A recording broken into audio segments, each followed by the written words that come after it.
Hello, neighbor. I'm Anna Elizabeth from the Five Facets of Healing, and we are here to help you turn struggle into success and heartache into healing, no matter the adversity that you're facing.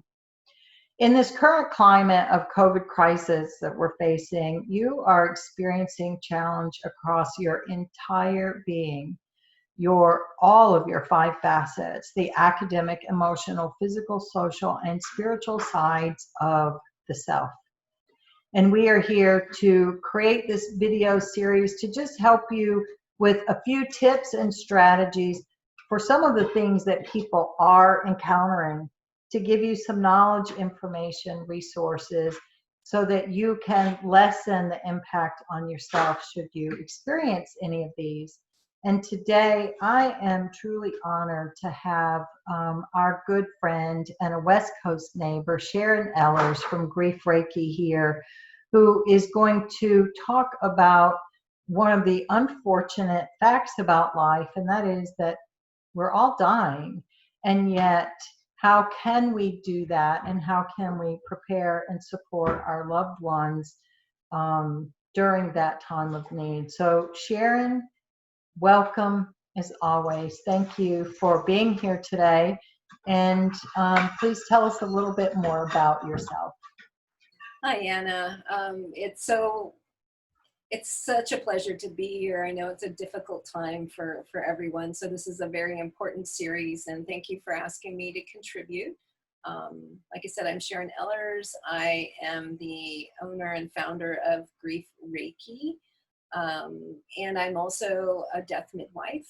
And so, yeah, this is a tough conversation, and I think it's something that's important, especially with everything that's going on right now, that we really have, so that we can start to prepare and be ready and have those difficult conversations with ourselves and with our family members, so that we can make our lives a little bit easier with everything that's going on right now.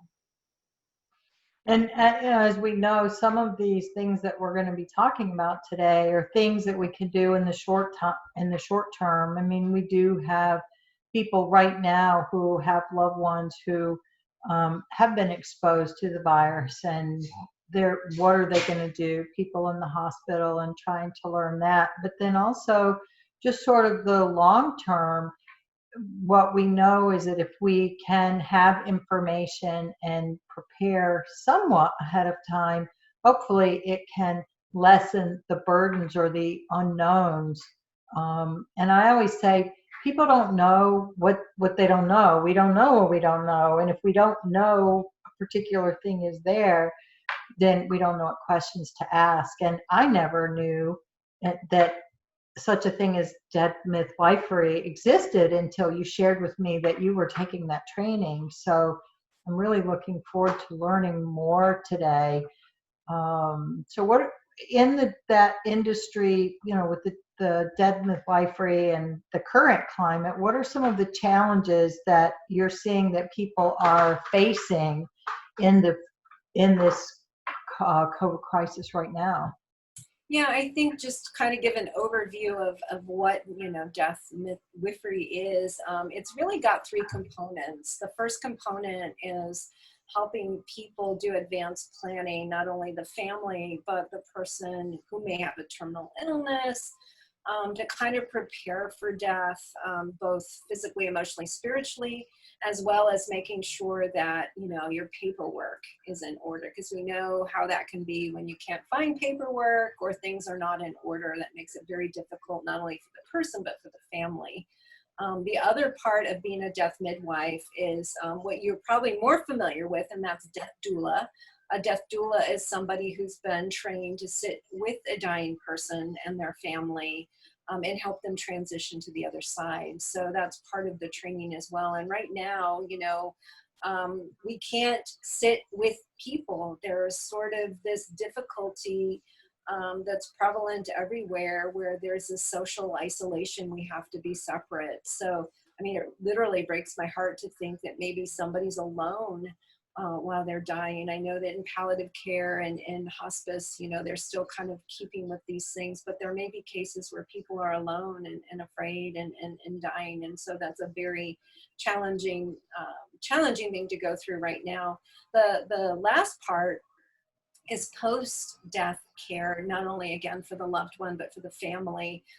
We've been trained how to, bring the body into the home, how to bathe it, clean it, how to get it ready for whatever comes next, whatever the family decides, whether it's a home funeral, whether it's, a more formal funeral in a crematorium or a memorial service.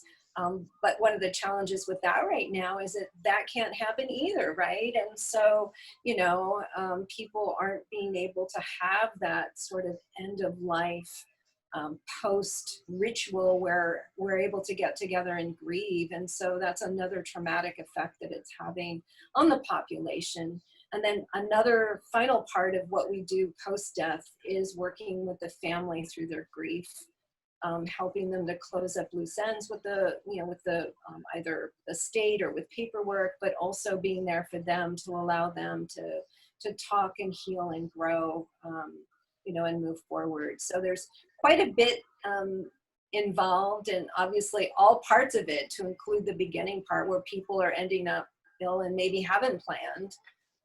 These are all, I guess, critical components of what people are facing right now every day. And so it's a really important topic, I think, to have a conversation about. It is. And it's, I talk a lot about in the work that I do is process, and people who have any knowledge of like grief and that many of us have heard about the grief process. And I say healing is a process. And as I was listening to you talk, one of the things that I think about is death is a process too.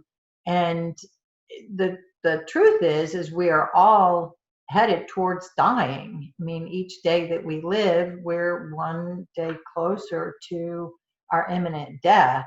And the question comes in, people dying alone. And sadly, that happens outside of crisis too. And one of the things that I love, besides everything about what you do, but is helping people to understand that if they can put some of these things in place ahead of time, then it at least gives some structure and some, hopefully, peace of mind in that time when things are really uncertain. And when you add in a global crisis like this right now that really shifts how we have come to know things our entire life, and looking at different ways and strategies of navigating and doing things, and yet to have some foundation at least to start from. So what are some of the things that are helpful? What are some of the preparation things that you talk about with this? What are things that people can know to prepare in general, and then maybe any tips or things that are unique to this situation that we're in right now? Well, I think one of the biggest things that people can do is to have the conversation. It's one of those things where we avoid it. We don't want to talk about death, and so we don't have the conversation. I was very blessed before my dad passed away. He was very open-minded about talking about it and having those conversations ahead of time before he died. Knowing that he had already like prepaid for his, funeral, his memorial service, his cremation, knowing where his papers were, even though we couldn't find them anyway. He told us where he thought they were, but they weren't really there. I mean, having that conversation ahead of time, I think, is really important, and being honest with each other about, what have we done? What do we have in place? I find in this work that so many people much older than me, my age, and even younger have not thought about it. They haven't discussed it. And therefore, there is none of the, I don't want to say legal paperwork, but some of the more important paperwork that needs to be in place. And especially in states like California, right? Where if you don't have certain things in place, everything goes into the state or into probate. Is having a will, right? How many people do you know that don't have a will or a trust? I won't name any, but there are quite a few that I know who are, my age and older, who don't have that in place, even if it's handwritten, right? Or maybe put one in and haven't updated it in a That's a while. perfect example as well. They did it back in the 1980s. Now they have more kids, more grandkids. Maybe there are grandkids they don't want in the will, going through that and looking at it and updating it and making sure that everything is, safe and in place is very important. I think those, durable power of attorneys who can make decisions financially for you, right? That's a big deal as well, having that in place.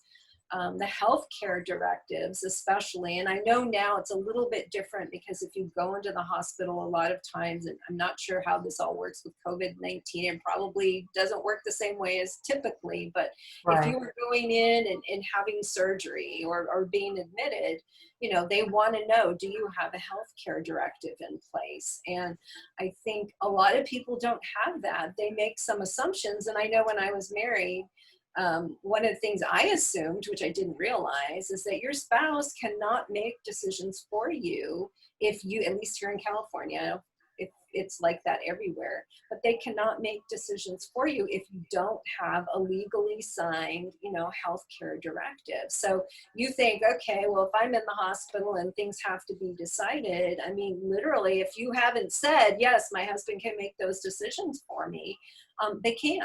And so that's a huge one, making sure you've got that healthcare directive, making sure that you have placed, I have my death file, I'll show my death file. My kids know, and it's all got my insurance papers, it's got my credit card information, all my account information, all in one place. Because, I mean, you've experienced loss in your life. When something happens, your mind can't fathom what's going on, and having to, like when my dad died, having to go through his files of files, and even his will, he had kept every copy, so we couldn't tell which one was the right one, was very traumatic while he was in the hospital, right? Mm-hmm. It was very traumatic trying to figure out, hey, Mom, which copy is this, the most recent one? She's like, I don't know. Right.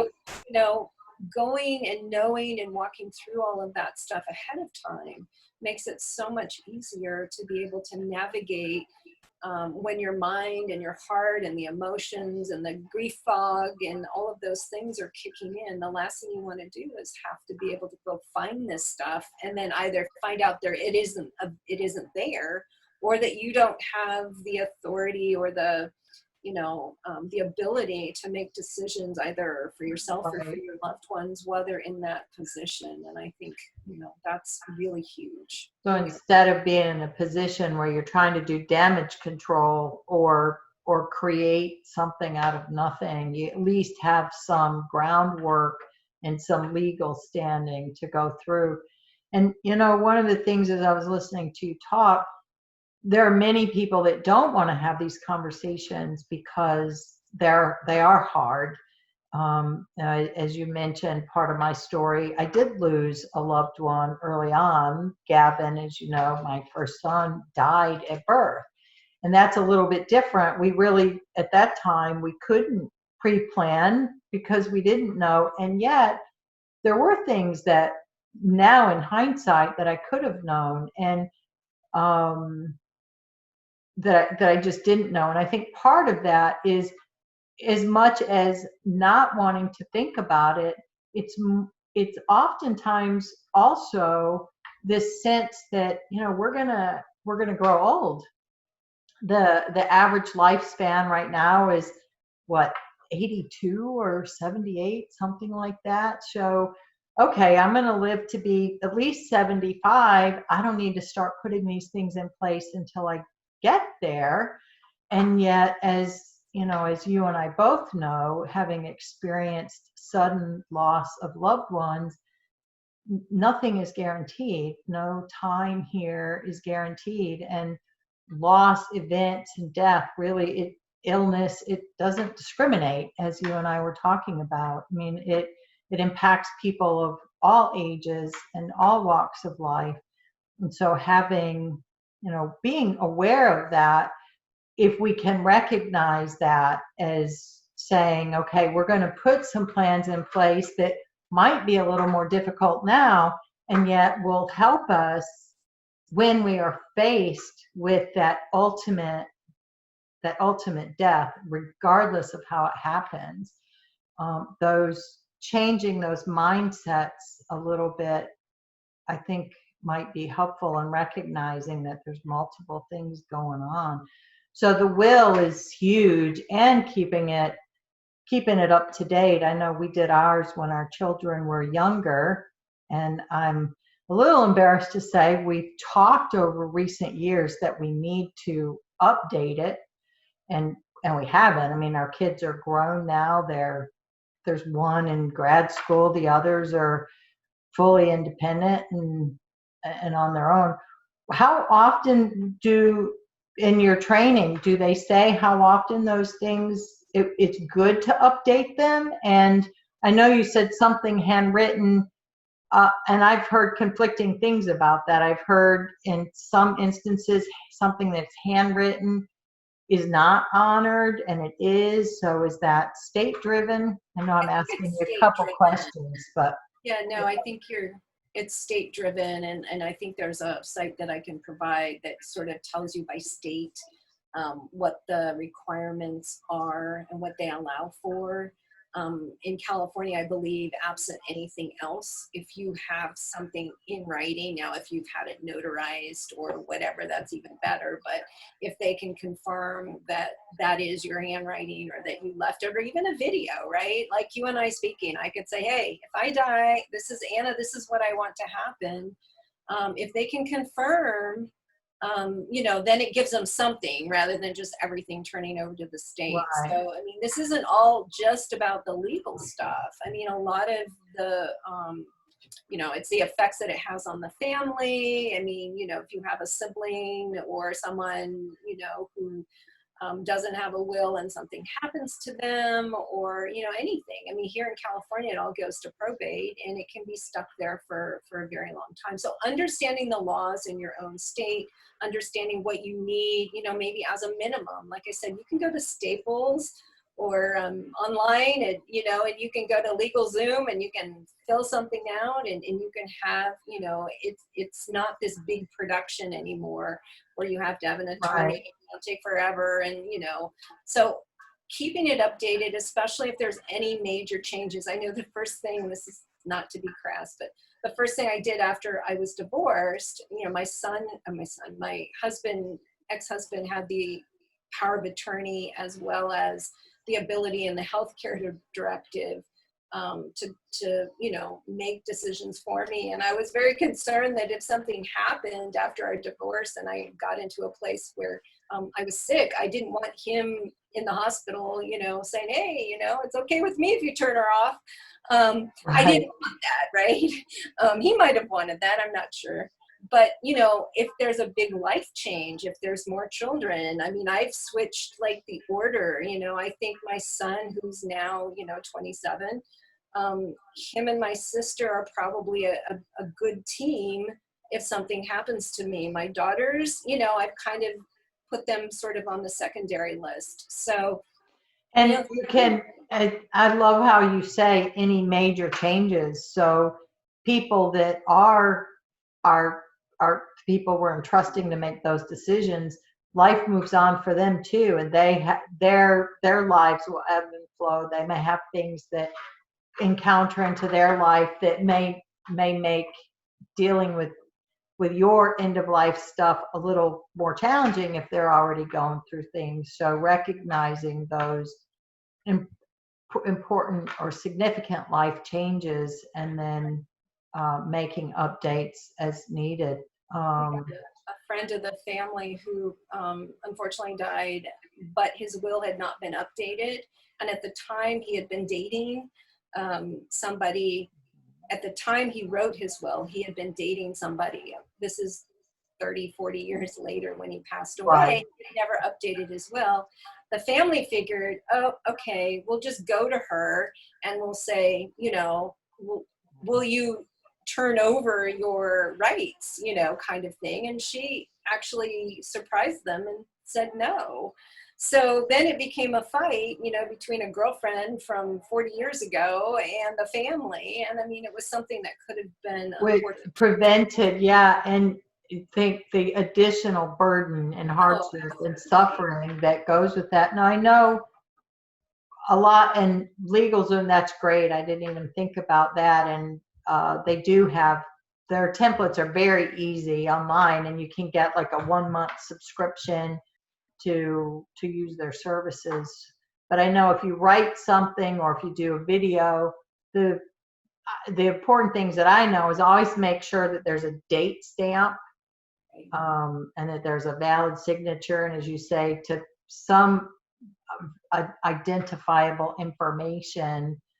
The more of those things you have in place, the better, right? Right. Oh, absolutely. Absolutely. Yeah. I think absent nothing, having something in place is very, very important. And obviously going through the motions and, you know, not spending a fortune, but having enough legal documentation available. And again, this isn't just about legal documentation. We can talk about some of the other things too, but I think it's just so important. And depending on the states that you're in, I mean, you said it well, you can end up being caught up in this for many years after somebody died. And I know my dad had everything in place.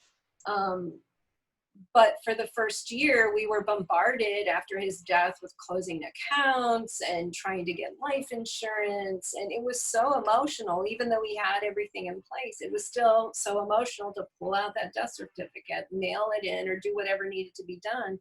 That every time the mail came, my mom and I literally for the first year cried, because we would just put stuff in a pile because it was too much to even deal with. So anything to alleviate that and have it in place ahead of time. I mean, obviously the emotions will be there regardless, but knowing that he had done what he could to have his stuff in order, so to speak, I can't imagine what it would have been otherwise. I mean, I can't even imagine what it would have been like, especially for my mom, if they hadn't done some of these things ahead of time.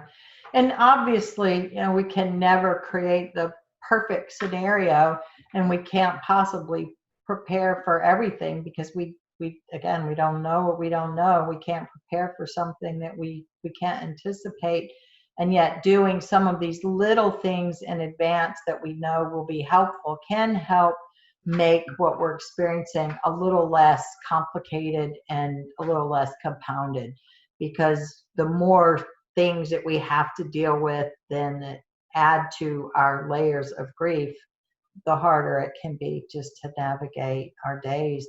So some of the things right now, as far as with this COVID crisis and you know, people getting sick unexpectedly, would that be one of your biggest tips right now, is to, if you haven't done some of this pre-planning, go ahead and do that now, and then you have the immediate benefits of that should something happen, since we are in a pandemic, but then you also have the long-term benefit of having sort of started thinking in that mindset. Are there other things that people are experiencing in this crisis that might be a little bit unique in that you can think of? Well, I think, you know, we talked about the legalities, and that's just good planning anyway, estate planning or whatever. I mean, I've had a will since I was 23. I'm just an overachiever in that area. As long as I had a child, I wanted to make sure she was protected, you know, my first daughter. And so, you know, having that is just good business, so to speak, good family, good personal business, good would I, stop by, but not everybody thinks that way. no, they don't. And I'm sort of with you. I knew enough about life insurance to know that the older you are, when you take out a policy, the more expensive it gets. And knowing that I wanted to have a family, I took out my first life insurance policy when I was 21. And even though it was a little bit of a financial strain at the time, I knew that down the road it was going to be easier and that I would have something in place for my spouse or my children should something happen to me. So I'm with you.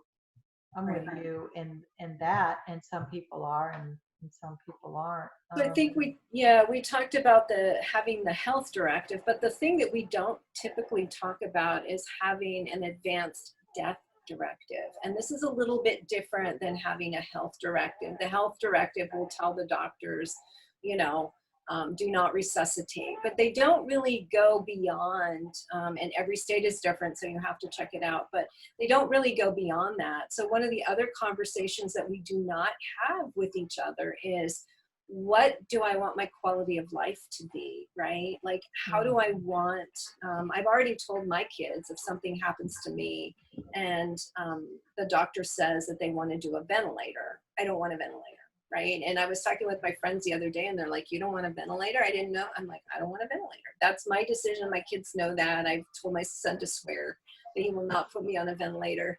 Right. I don't want that. And so if I don't say that, what's going to happen is they'll put me on a ventilator, right? And so those kinds of quality of life decisions, like at what point, and we have more control over that than we think we do. At what point would we want to stop eating? At what point would we want to stop medical care? At what point would we want to stop everything, right? I had a friend that recently died of cancer and she made the decision not to have any more care. As hard as that was for the rest of us, we knew that that was what she wanted. So how do you support somebody that way? I mean, when things happen, I think about my dad, and we were in the hospital and they're like, we're doing the feeding tube. And I was thinking, well, okay. I mean, I figured that's what they had to do, but you don't have to have a feeding tube and you don't have to have a ventilator. And so if you haven't talked about that death directive part of it, like, how do I want to die? What is the quality of what kind of quality of my death? Do I want you to test and test and test and test until, do you want to keep me on the ventilator until, whatever, I'm lined up in a acute care hospital and that's what keeps me breathing for the rest of my life? I don't know, and everybody's different, but that's a different conversation, right, than having all of the other paperwork. This is different paperwork. And then when I do die, what do you want for your death? Do you want to be cremated? We don't talk about it, right? Especially if somebody hasn't pre-planned, do we want to be cremated? In our death midwife class, they showed us all different ways around the world that people can choose to die. In fact, there's a good show on Netflix about, I think it's all alternative ways to die or something. Some people, you can actually have your ashes shot out of a cannon or up into a rocket, or you can become part of a under the sea reef, right? It's called memorial reefs, right? They can put in with seed packets and become part of a tree. I mean, right. I know when you first started doing this, one of the things, I'm pretty sure it was a conversation you and I had, realizing that the at-home burials, which you mentioned in the beginning, that was an old custom going back many years that in my lifetime has not been a thing, and now it's coming back. And I didn't know that. I was pleasantly surprised about that because it does open up more options. And the other thing I recently heard was about a green burial, where you can now be buried on your own land and in places outside of cemeteries. So there are so many options, and those personal conversations outside of the legal and more technical things, I really think help us as humans say, I see you and I want to know what's important to you. And they can be hard. They don't have to be hard. I know I was sharing with you earlier, I talked with my children about what they wanted to do with our son that died. So Gavin was our oldest, and he's has his own little plot in the cemetery. And early on, my husband and I had said, if something happened to one of us, we wanted his casket moved, if possible, and buried with us. And in recent years, I don't know what made me think of this, but I talked with my children, and all three of them were like, no, we want him left where he is. And I was kind of surprised about that. And yet, when I stepped back to think about it, that's how they know their brother. And that's where they know him. That's the only thing that they've ever known. And that's where they're comfortable going. And so for me, that was important. And the other thing I'd just like to mention is just because you decide something today doesn't mean that it's carved in stone. I know for years, the thought of cremation terrified me. And I was like, absolutely not. And then when Hurricane Katrina hit, and I heard the stories of the flooding that was bringing the caskets out of the ground, all I could think about was there was a time when I went to the cemetery and the marker had been moved where Gavin was placed. And this was within a month of when he died. And I was frantic. Where is my child? And we don't think about things like that. And so I thought for the families who all they had left was the cemetery plot, for that to be gone, that adds another layer of just overwhelming heartache and pain. And at that point in time, I realized, and I'd also learned other things, right? I mean, the soul lives on, the body is just there. And I say cemeteries are for the living, not the dead. But now I've changed my mind, and I've told my husband and my children, when I die, I do want to be cremated, and you do whatever with the ashes you want. And I've said what I would like is for you to take your portion of the insurance money and go somewhere across the globe, take a trip, and spread my ashes there. And No, they're like, and yet I don't want to just be one particular place. I want for them to be able to know that I'm always with them, and they were comfortable with that. So knowing but that if you hadn't had that conversation, they wouldn't have known, right? So right. you have to open the door to have the conversation, as hard as it would be. I mean, my death file, I've thought down to the point, and you see this more and more, and I haven't done this yet, but the music I would like there, the passages of words, it's not necessarily out of the Bible. I might be up on a hill somewhere, where the memorial is, but the words that I would like to be said. I mean, I have, some ideas, and those are important to me. And I would hope that my family will find that, and that they will, respect that. Whatever else they want to do is up to them. But these couple things are important to me. Look at all the people, and I can't remember the Instagram account that I follow, but they actually post some of the more interesting obituaries that people have written about themselves, right? Like, right. more and more people are writing their obituary. I mean, so who says you can't, right? I mean, who says you can't celebrate your life before you die? There are more and more memorial services before somebody dies rather than after they die. But I mean, the point of all of this is if we don't have the conversations and we don't have something in place when this stuff does happen. If I had to have gone into the mortuary after my dad died and not known what he wanted, we would still be there. I mean, literally, there are so many decisions. Do you want this? Do you want butterflies? Do you want, clouds? I just want to say, I want out of here. I don't want to be here, right? And so I think It sounds silly maybe to be that detailed, but Well, and actually it doesn't. After Gavin died, because there were unexpected delivery complications, they did an emergency C-section, and because of that, they had me pretty much in uh, an induced coma because they didn't want my emotional reaction to my child's death to cause more physical damage to my body in the surgery. And so I was in and out of that. And my husband had to make a lot of those decisions on his own. Now, they would try to include both of us, and they would say, what do you want? And I was like, I can't think, like, I can't think about this. I don't know. And he went and picked out the headstone, everything on his own. I mean, he included me to some degree, and he brought back and said, this is what I picked. Is that okay? And I often think about how hard that must have been for him.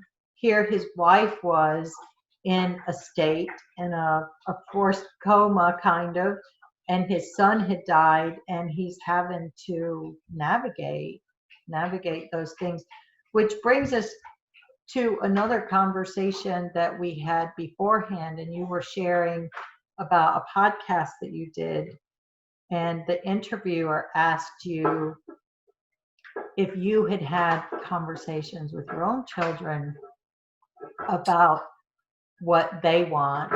And I know we both kind of took a big pause with that.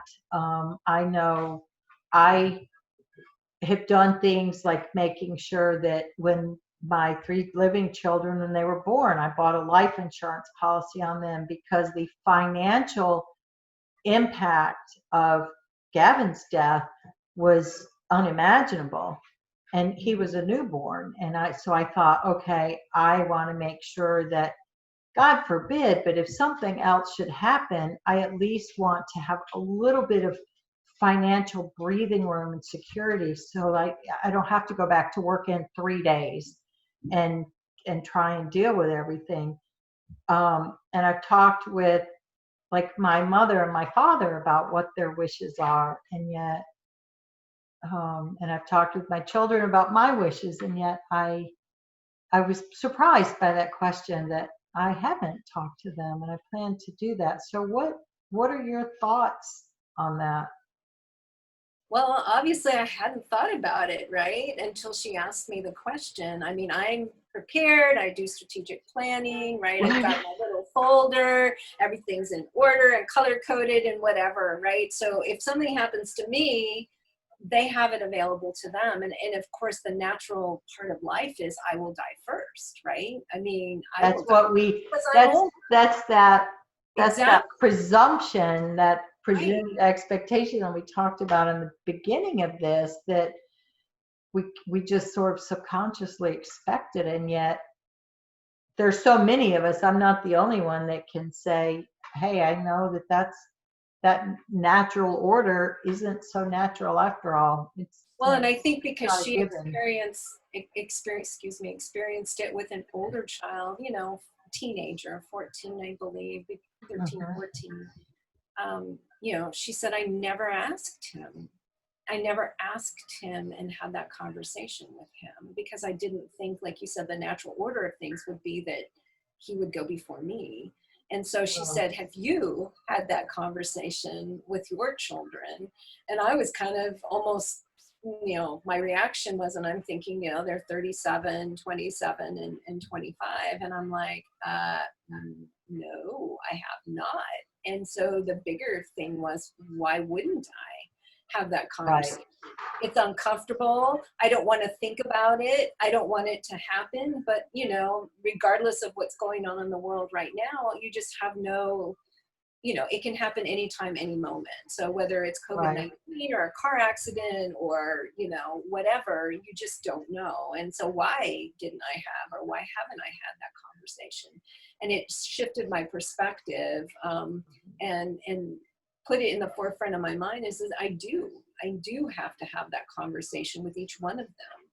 I don't know if I'll get through it, but I think it's important, right? They Well, all yeah, realize that. of course you'll get through it. The But you know what I'm question saying. is, It's a yeah, no, very I mean, important but thing. how difficult it will be for you to have that is yet to be determined.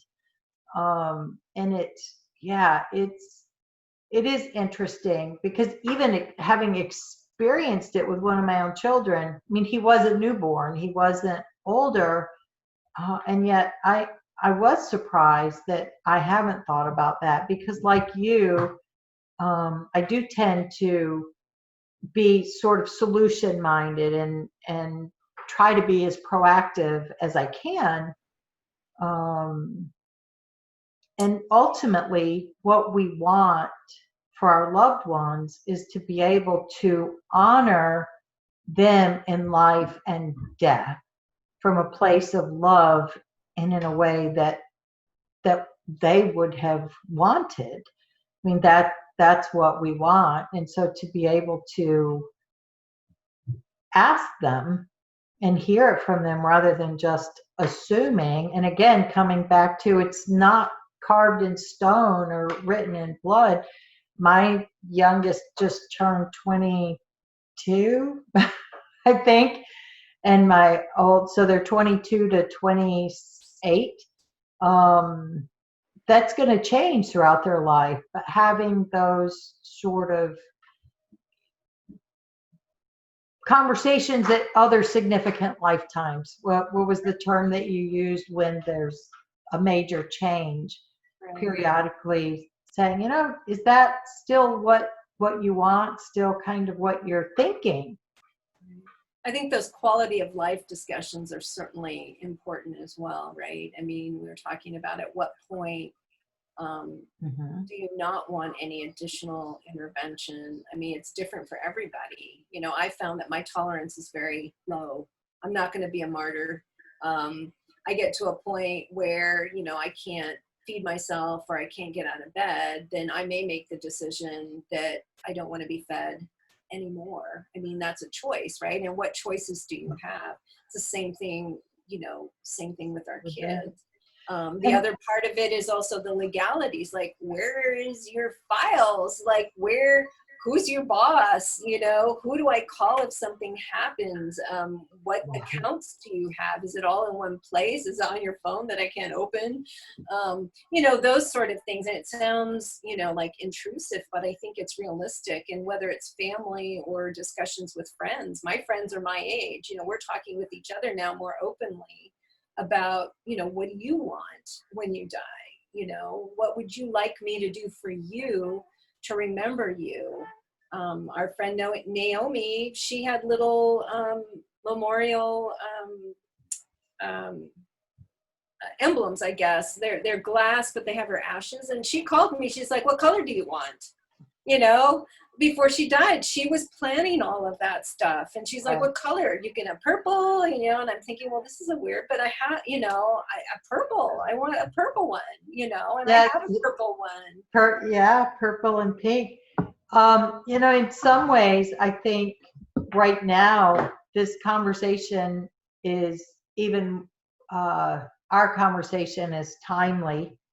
It's timeless conversation, and yet I wonder if for many people, because of the pandemic that we're in right now, if initiating those conversations might be a little easier because there is so much going on as opposed to when we're all thriving and there's to say, oh, by the way, although there's always some opportunity, something in the news or something that happens to be able to say, I read this or I heard this on TV or I saw this post and it made me stop and think, what would you want?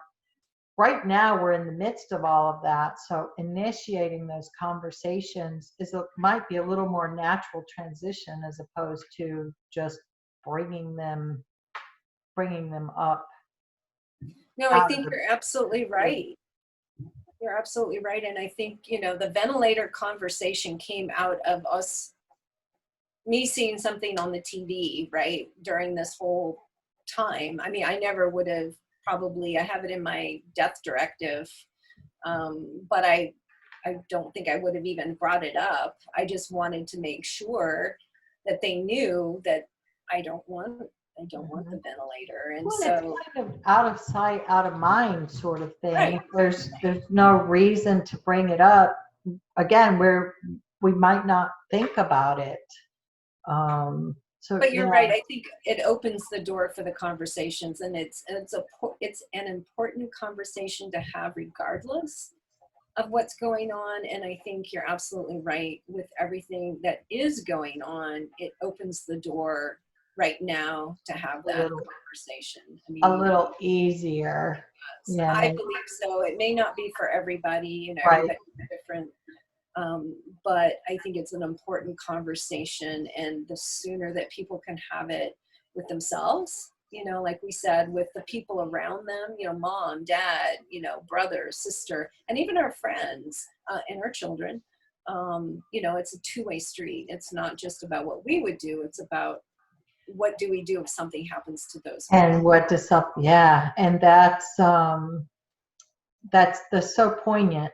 You know, I've asked my children many other things, um, and I will be having that conversation with them about, you know, if something did happen to you, what what would you want? I mean, our daughter still lives locally. Our oldest he's 1,500 miles away.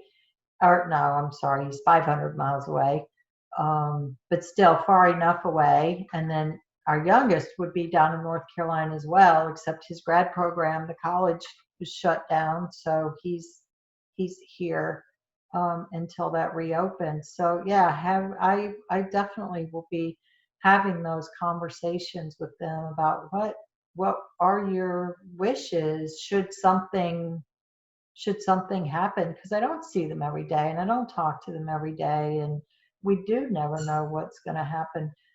So I guess in wrapping things up, we're looking at the understanding the laws the best that we can in our own state. Yeah, so there's again, this is we're working from home, right?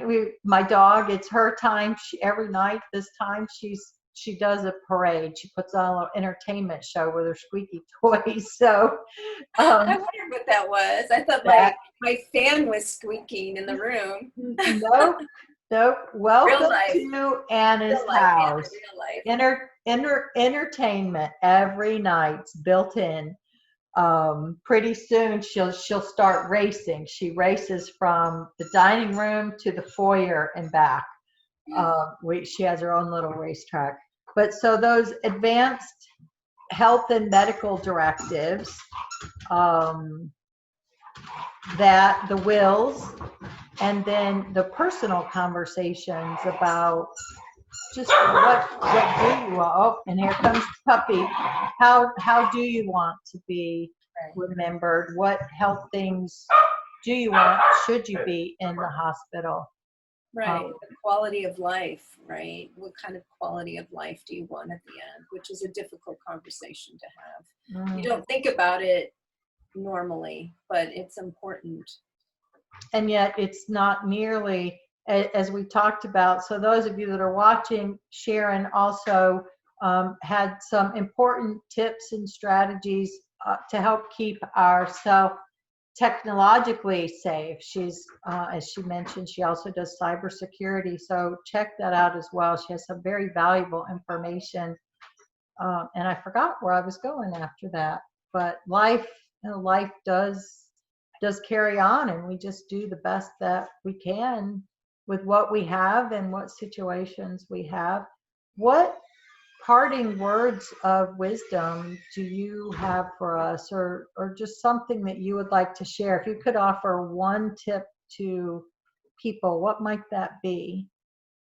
I think if you can't have the conversation with the people around you, to at least have the conversation with yourself, right? What do I want? What am I? And maybe having the conversation with yourself will open the door to being able to have, you know, those talks with everybody around you. There's enough tools, and there's even some online services, I think, where you can kind of walk through those questions. I have the Advanced Death Care Directive. It's not mine. I don't take credit for it, but I can, the deathcaredirective.com, but it has questions in here. Like if someone was to write your obituary, you know, what would you, or your eulogy, what would you want them to say? You know, is there a life review that you would like to, you know, things about your life that you would like to talk about or write down right now for other people? So even if you're not having the conversation with your family, you may be having the conversation with yourself. And that would be my recommendation, is to, you know, really have that conversation with yourself, as hard as it is, and that will open the door for having the conversation with other people. So those resources really do give some thought and conversation starters. They bring in front of us some things that we might not know or think of, because we don't know what we don't know, right? Exactly. So, well, Sharon, thank you again so much for being here and for all you do every day to help people be safe, feel comfortable, to deal and navigate whatever grief or loss they're experiencing, and to just help them navigate that and to heal. The work that you do is really invaluable, and I'm honored to have had you here and shared this conversation. Neighbor, if you need anything, we're going to drop some of those websites that Sharon mentioned in the comments below, so you can reference them. And Sharon, is there some place that people can find you if they're interested in learning more about what you do with the death midwifery?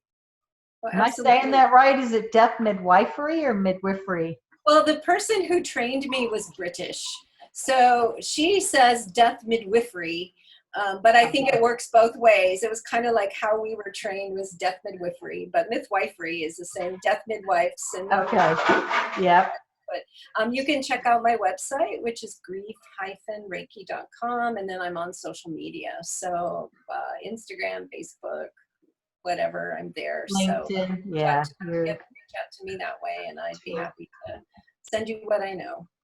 Wonderful. Well, check out Sharon's resources, because she has a wealth of knowledge and information, and she's one of the most trusted people that you can find in the industry. And in the meantime, neighbor, just know that we see you, we relate to what you're going through, we're rooting for you, and we're here for you if we can help you in any way. Until next time, take care.